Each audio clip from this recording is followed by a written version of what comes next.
మరి చంద్రబాబు నాయుడు గారు 14 సంవత్సరాలు ముఖ్యమంత్రిగా పరిపాలన చేశాడు. 3 సార్లు ఆయన సీఎంగా కూడా పరిపాలన చేశాడు. పేద వర్గాల పిల్లల గురించి ఆయన చేసిన ఆలోచన ఏమిటి అని చెప్పి ఒక్కసారి ఆలోచన చేయండి. ఆయన చేసిన మంచి ఏమిటి అని చెప్పి ఒక్కసారి ఆలోచన చేయండి. పేద పిల్లల భవిష్యత్ మార్చాలి అని చెప్పి నేను చూపించిన తాపత్రయంలో, మీ అన్న చూపించిన తాపత్రయంలో కనీసం 1% అప్పట్లో చంద్రబాబు నాయుడు గారు చూపించాడా అని చెప్పి ఆలోచన చేయమని అడుగుతా ఉన్నా. ఈరోజు గవర్నమెంట్ బడిని అదే చంద్రబాబు నాయుడు గారు చేసిందేమిటి, ఆయన చేసిన మంచి ఏమిటి అని అంటే మాత్రం ఏ ఒక్కరికి కూడా ఏది గుర్తుకు రాదు. పేద పిల్లల చదువుల గురించి కానీ, వారి భవిష్యత్ మార్చాలని కానీ, వారి కోసం ఆయన చేసిన మంచి ఏమిటి అని అంటే ఒక్కటి కూడా చంద్రబాబు నాయుడు గారి పేరు చెబితే గుర్తుకు రాదు. కానీ చంద్రబాబు నాయుడు గారి పేరు చెబితే మాత్రం ఆయన చేసిన చెడు మాత్రం, విద్యారంగంలో ఆయన చేసిన చెడు మాత్రం చాలా అంటే చాలా చెప్పుకోవచ్చు. మొట్టమొదటిసారి గవర్నమెంట్ బడిని నీరుగార్చింది చంద్రబాబు నాయుడు గారు. తన కార్పొరేట్లు, నారాయణ, చైతన్య సంస్థలని పోషించిన వ్యక్తి చంద్రబాబు నాయుడు గారు. అక్కడ డబ్బులు కట్టిన వారికి మాత్రమే ఇంగ్లీష్ మీడియం, ఇక్కడ గవర్నమెంట్ బడిలో మాత్రం తెలుగు మీడియం. ఇలా నిర్దేశించింది చంద్రబాబు నాయుడు గారు. పిల్లలకు గవర్నమెంట్ బడులలో ఎలాంటి ఆహారం అందుతుందో కనీసం ధ్యాస కూడా ఏ రోజు పెట్టిన పాపాన పోలేదు ఈ పెద్ద మనిషి చంద్రబాబు గారు. బైజూస్ కంటెంట్ ఊసే లేదు, పిల్లలకు ట్యాబులు ఇచ్చే ఊసే ఎప్పుడు కనిపించలేదు. డిజిటల్ బోర్డులు క్లాస్ రూమ్లలో ఎప్పుడూ లేవు, డిజిటల్ బోధన అంతకన్నా లేదు. నాడు నేడుతో స్కూళ్లు బాగుపరచాలి అన్న తపన లేదు, ఆ కార్యక్రమం ఎప్పుడూ జరగలేదు. ఇంగ్లీష్ మీడియం గవర్నమెంట్ బడులలో లేదు. అమ్మ ఒడి అనే కార్యక్రమంతో బడికిపోయే పిల్లలను ప్రోత్సహించాలి, ఆ తల్లులను ప్రోత్సహించాలి అనే అడుగులు ఏ రోజు వేసింది లేదు. పెద్ద చదువులు చదువుతున్న పిల్లలకు పూర్తిగా ఫీజులు కట్టాలి, 100% ఫీజు రీయింబర్స్మెంట్ ఇవ్వాలి, ఆ పిల్లలకు తోడుగా ఉండాలి అని ఏ రోజు చేసిన ఆలోచనలు లేవు. విద్యా దీవెన పరిస్థితి ఇలా ఉంటే ఇక వసతి దీవెన కథ దేవుడెరుగు. అంతర్జాతీయ విద్యా సంస్థలతో అనుసంధానం చేస్తూ మన కరికులంలో మార్పులు తెచ్చింది ఒక బోర్డు 0. ఆలోచన చేయమని అడుగుతా ఉన్నా.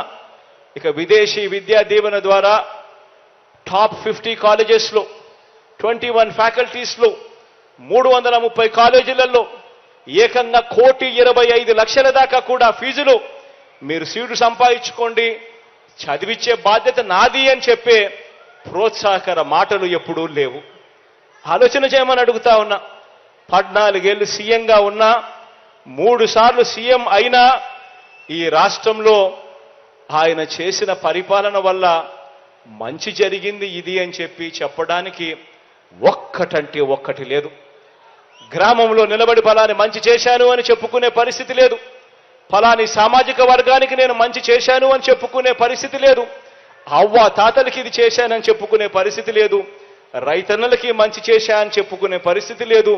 అక్క చెల్లెమ్మలకి ఇది చేశా అని చెప్పుకునే పరిస్థితి లేదు. చదువుకుంటున్న పిల్లలకు, జాబుల కోసం వెతుక్కుంటున్న పిల్లలకు ఇది చేశా అని చెప్పే పరిస్థితి అంతకన్నా కూడా లేనే లేదు. ఆలోచన చేయమని అడుగుతా ఉన్నా. ఇలాంటి వ్యక్తులతో యుద్ధం జరుగుతూ ఉంది. ఈరోజు నేను చెప్తా ఉన్నా, ఈరోజు మారీచులతో యుద్ధం చేస్తా ఉన్నాం. మంచి చేయడానికి మీ బిడ్డ, మీ అన్న 4 అడుగులు ముందుకు వేస్తే 8 అడుగులు లాగాలని చెప్పి తాపత్రయపడే శక్తులతో ఈరోజు యుద్ధం చేస్తా ఉన్నాం. ఈరోజు యుద్ధం జరుగుతూ ఉన్నది, వాళ్ళు చేస్తా ఉన్న యుద్ధం కేవలం జగన్తో కాదు. ప్రతి ఒక్కరూ ఆలోచన చేయండి. జగన్ అనే ఒక్కడు గన పక్కకు తప్పుకుంటే జరిగే నష్టమేమిటి అని చెప్పి ప్రతి ఇంట్లో, ప్రతి తల్లి, ప్రతి తండ్రి, ప్రతి పాప, ప్రతి పిల్లాడు కూడా ఆలోచన చేయమని అడుగుతా ఉన్నా. జగన్ అనే వ్యక్తి ఒక్కడు పక్కకు పోతే ఇక పిల్లల చదువులు ఉండవు, గవర్నమెంట్ బడులలో ఇంగ్లీష్ మీడియం ఉండదు, పిల్లల చదువుల గురించి ఆలోచన చేసే మనస్తత్వం ఉండదు. 100% ఫీజు రీయింబర్స్మెంట్ కథ దేవుడెరుగు. పిల్లలను పట్టించుకునే పరిస్థితి ఉండదు. విద్యారంగం గాలికి పోతుంది.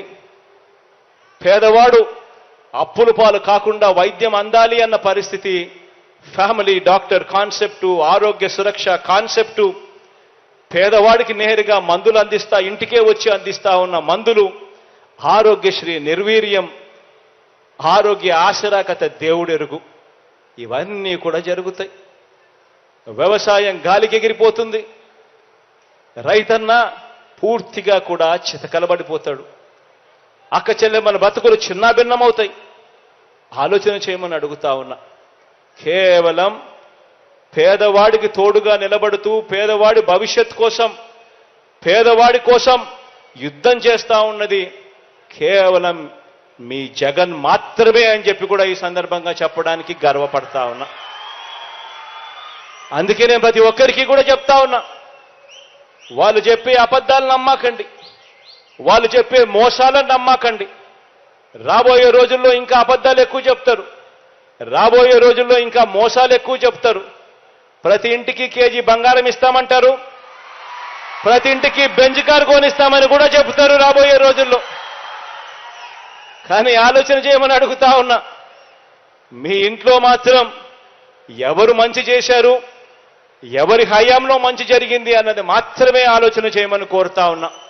మీ ఇంట్లో మీ జగన్ వల్ల, మీ అన్న వల్ల, మీ తమ్ముడు వల్ల, మీ బిడ్డ వల్ల మీ ఇంట్లో మీకు మంచి జరిగి ఉంటే మాత్రం మీ అన్నకు తోడుగా మీరే ప్రతి ఒక్కరూ కూడా అడుగులు ముందుకు వేయండి, సైనికుల్లా నిలబడండి అని మాత్రం చెప్తా ఉన్నా. ఖచ్చితంగా నేను చెప్పే ఈ మాటలు గుర్తుపెట్టుకోమని చెబుతూ ఈ మంచి కార్యక్రమానికి ఇక శ్రీకారం చుట్టే కార్యక్రమం చేస్తా ఉన్నాం.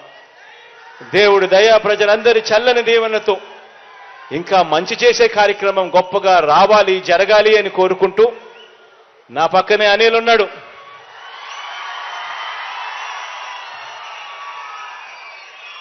నిజంగా అనిల్ను చూసినప్పుడల్లా నాకు అనిపిస్తుంది, అనిల్ మాదిరిగా ప్రతి ఎమ్మెల్యే కూడా ఉంటే మాత్రం ప్రతి నియోజకవర్గానికి మంచి జరుగుతుంది.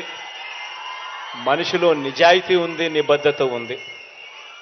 అనిల్ లాంటి వ్యక్తిని, నా తమ్ముడిని మీ అందరూ కూడా గొప్పగా దీవించాలని మనసారా కూడా ఆకాంక్షిస్తూ కోరుతా ఉన్నాను. తాను కొన్ని విషయాలు నాకు చెప్పాడు. తాను చెప్పిన కొన్ని విషయాలలో నాకు డీటెయిల్గా కూడా ఇచ్చాడు. కొన్ని రోడ్లకు సంబంధించి, తాను అడిగిన నీటికి సంబంధించి, రోడ్లకు సంబంధించి, కొన్ని కాన్స్టిట్యున్సీ డెవలప్మెంట్కి సంబంధించి అడిగాడు. ఇవన్నీ కూడా ఖచ్చితంగా తనతో పాటు నేను కూడా కూర్చొని, నేను కూడా అధికారులను పిలిపించి ఇవన్నీ కూడా యుద్ధ ప్రాతిపదికన అడుగులు ముందుకు వేసేట్టుగా చేస్తాను అని కూడా ఈ సందర్భంగా ప్రతి ఒక్కరికి కూడా తెలియజేస్తా ఉన్నాను. ఇక బటన్ నొక్కే కార్యక్రమానికి శ్రీకారం చుడతా ఉన్నాం.